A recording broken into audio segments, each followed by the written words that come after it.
Friends, আজকের video আমরা শুরু করব একটি পৌরাণিক কাহিনীর মধ্যে দিয়ে। রামায়ণে যখন রাম রাবণের যুদ্ধ হয়, রামের হাতে রাবণ বধ হয়ে যাওয়ার পরে রামের জয়লাভ হয় এবং সেই যুদ্ধে যে সমস্ত বানর সেনারা প্রাণ হারান তাদের প্রাণ ফিরিয়ে দেওয়ার জন্য দেবরাজ ইন্দ্র স্বর্গের থেকে অমৃত বৃষ্টি করেন।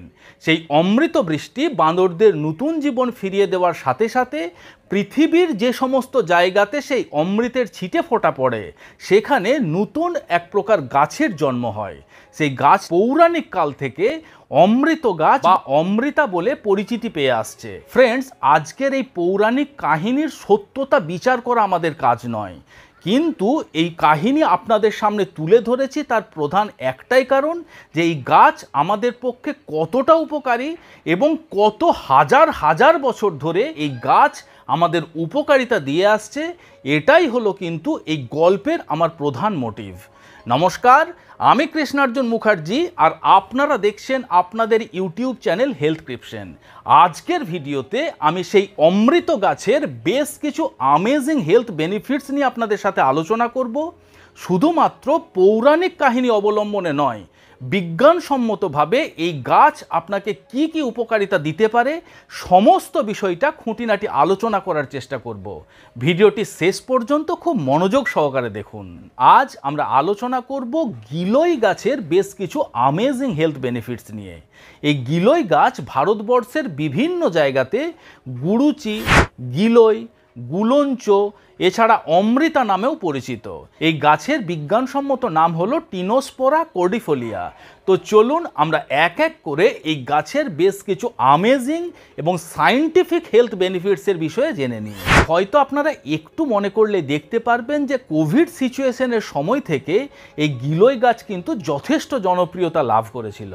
তার কারণ বিজ্ঞানসম্মতভাবে এই গিলই গাছ হলো খুব ভালো ইমিউনো মডিউলেটর, অর্থাৎ এটি আমাদের ইমিউনিটি পাওয়ার বা রোগ প্রতিরোধ ক্ষমতাকে বৃদ্ধি করতে সাহায্য করতে পারে। প্রতিনিয়ত আমাদের শরীরের মধ্যে যে সমস্ত টক্সিন বা দূষিত পদার্থ জমা হচ্ছে সেগুলিকে আমাদের শরীরের বাইরে বের করে দিতে সাহায্য করতে পারে।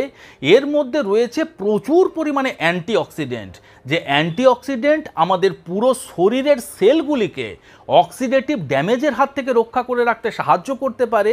এছাড়া গিলই হলো অ্যান্টিব্যাকটেরিয়াল এবং অ্যান্টিভাইরাল প্রপার্টিতে অত্যন্ত উচ্চ মানের একটি ভেষজ উপাদান।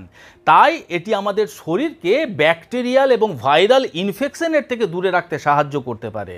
সবে মিলেমিশে আপনি যদি আপনার ইমিউনিটি পাওয়ারকে বৃদ্ধি করতে চাইছেন বা যদি প্রতিনিয়ত আপনার শরীরে কোনো না কোনো সমস্যা লেগেই রয়েছে তাহলে অবশ্যই গিলইয়ের সাহায্য নেন। আবার দেখুন, আমাদের যখন জ্বর হয় তখন সচরাচর আমরা যে প্যারাসিটামল, ইবুপ্রোফেন এই সমস্ত ধরনের ওষুধ খেয়ে থাকি সেগুলি আমাদের জ্বর কম করতে সাহায্য করে। তার কারণ সেই সমস্ত মেডিসিনের মধ্যে রয়েছে অ্যান্টিপাইরেটিক প্রপার্টি। হয়তো আপনি শুনলে অবাক হয়ে যাবেন যে এই গিলই গাছের মধ্যে রয়েছে প্রচুর পরিমাণে অ্যান্টিপাইরেটিক প্রপার্টি, যা আপনার জ্বরকে কিন্তু খুব সহজেই কম করতে সাহায্য করতে পারে। এবং তার সাথে সাথে একজন ডেঙ্গু পেশেন্টের জ্বর কম করার সাথে সাথে এই গিলই প্লেটলেট কাউন্টকেও বৃদ্ধি করতে সাহায্য করে। আপনার লিভারের যে কোনো প্রকার সমস্যার সমাধান কিন্তু গিলই করতে পারে। এই গিলইয়ের মধ্যে রয়েছে প্রচুর পরিমাণে হেপাটো প্রোটেক্টিভ প্রপার্টি। এই হেপাটো প্রোটেক্টিভ প্রপার্টি লিভারের সেলগুলিকে ড্যামেজের হাত থেকে রক্ষা করে রাখে এবং এই লিভারের সেলগুলিকে রিজেনারেট করতে সাহায্য করতে পারে।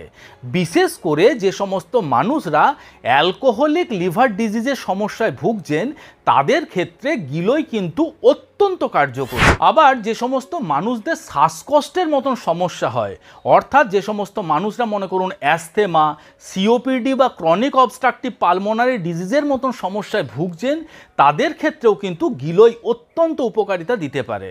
তার কারণ গিলইয়ের মধ্যে রয়েছে প্রচুর পরিমাণে অ্যান্টি ইনফ্ল্যামেটারি প্রপার্টি, যে অ্যান্টি ইনফ্ল্যামেটারি প্রপার্টি আমাদের যে ট্র্যাকিয়া বা যে শ্বাসনালী রয়েছে তার ইনফ্লামেশনকে ইনফ্লামেশনকে কম করে দেয় এবং আমাদের শ্বাস প্রশ্বাস নিতে সুবিধাজনক করে দেয়।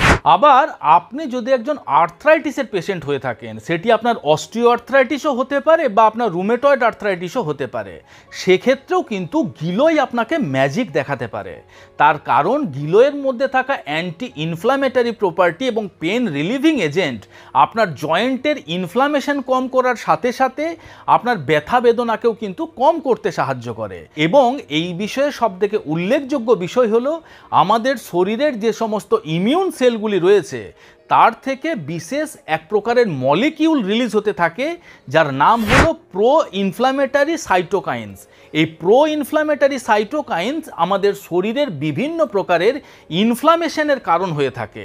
আপনি যদি নিয়মিতভাবে গিলোয় খেতে পারেন, গিলোয় আপনার শরীরের ওই প্রো ইনফ্লামেটারি সাইটোকাইন্সকে দমন করে রাখে এবং ইনফ্লামেশনকে কম করতে সাহায্য করতে পারে। আয়ুর্বেদিক চিকিৎসাশাস্ত্র অনুযায়ী যে সমস্ত ভেষজ উপাদান আপনার ডায়াবেটিস কন্ট্রোল করতে সক্ষম, সেই সমস্ত ভেষজ উপাদানকে মধুনাশিনী শ্রেণীভুক্ত করা হয়। এই গিলোয়ও কিন্তু মধুনাশিনী একটি ভেষজ উপাদান, অর্থাৎ এটি আপনার রক্ত থেকে সুগারের মাত্রাকে কম করতে সাহায্য করতে পারে। তাতে আপনি সেটি টাইপ 1 ডায়াবেটিক পেশেন্ট হন বা টাইপ 2 ডায়াবেটিক পেশেন্ট হন। টাইপ 1 ডায়াবেটিক পেশেন্টের ক্ষেত্রে এটি আপনার শরীরে ইনসুলিনের প্রোডাকশনকে বৃদ্ধি করে। টাইপ 2 ডায়াবেটিক পেশেন্টদের ক্ষেত্রে ইনসুলিনের অ্যাক্টিভিটিকে বৃদ্ধি করতে সাহায্য করে। And last but not the least, cholesterol. দেখুন, এই গিলোয় আপনার শরীরে এলডিএল বা খারাপ কোলেস্টেরল, টোটাল কোলেস্টেরল এবং ট্রাইগ্লিসারাইডের মাত্রাকে কম করে, আপনার হার্ট হেলথকে প্রোটেক্ট করে রাখতে সাহায্য করে, আপনার হার্টের ফাংশনিংকে বেটার করতে সাহায্য করতে পারে। এখন প্রশ্ন হলো যে গিলোয় খাওয়ার সঠিক পদ্ধতি কী এবং গিলোয় খাওয়ার সঠিক সময় কী?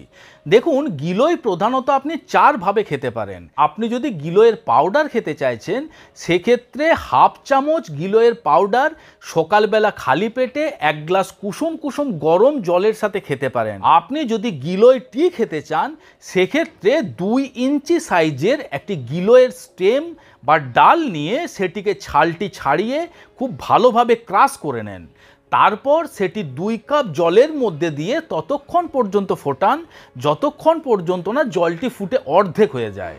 তারপর সেটি যখন অর্ধেক হয়ে যাবে, তার মধ্যে সামান্য পরিমাণ পাতিলেবুর রস দিয়ে আপনি খেতে পারেন। আবার গিলোয়ের জুস খাওয়ার ক্ষেত্রে দেখুন, আপনি বাড়িতে গিলোয়ের জুস তৈরি করতে পারেন গিলোয়ের পাতা দিয়ে বা গিলোয়ের স্টেম বা ডাল দিয়ে।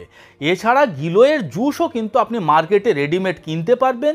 প্রতিদিন সকালবেলা খালি পেটে 2 থেকে 3 চামচ গিলোয়ের জুস 2 থেকে 3 চামচ জলের মধ্যে মিশিয়ে আপনি খেতে পারেন। এবং গিলোয়ের ট্যাবলেট খাওয়ার ক্ষেত্রে 1টি করে ট্যাবলেট সারাদিনে 2 বার খাওয়ার আগে আপনি খেতে পারেন, বা প্যাকেটের মধ্যে যে ডাইরেকশন থাকে সেটিও আপনি ফলো করতে পারেন। আশা করি ভিডিওটি আপনাদের ভালো লেগেছে, ইনফরমেটিভ লেগেছে। যদি ভালো লেগে থাকে তাহলে অবশ্যই ভিডিওটিকে লাইক করবেন। আমাদের এই হেলথ ক্রিপশন চ্যানেলটি যদি এখনও পর্যন্ত সাবস্ক্রাইব না করে থাকেন বন্ধুরা, তাহলে অবশ্যই চ্যানেলটিকে সাবস্ক্রাইব করে পাশে থাকার অনুরোধ রইল। খুব শীঘ্রই দেখা হচ্ছে এই রকম ধরনেরই একটি ইনফরমেটিভ এবং ইন্টারেস্টিং ভিডিওর সাথে। ততক্ষণ নিজেদের খেয়াল রাখবেন। আপনাদের সুস্থতা এবং দীর্ঘায়ু কামনা করছি। ধন্যবাদ।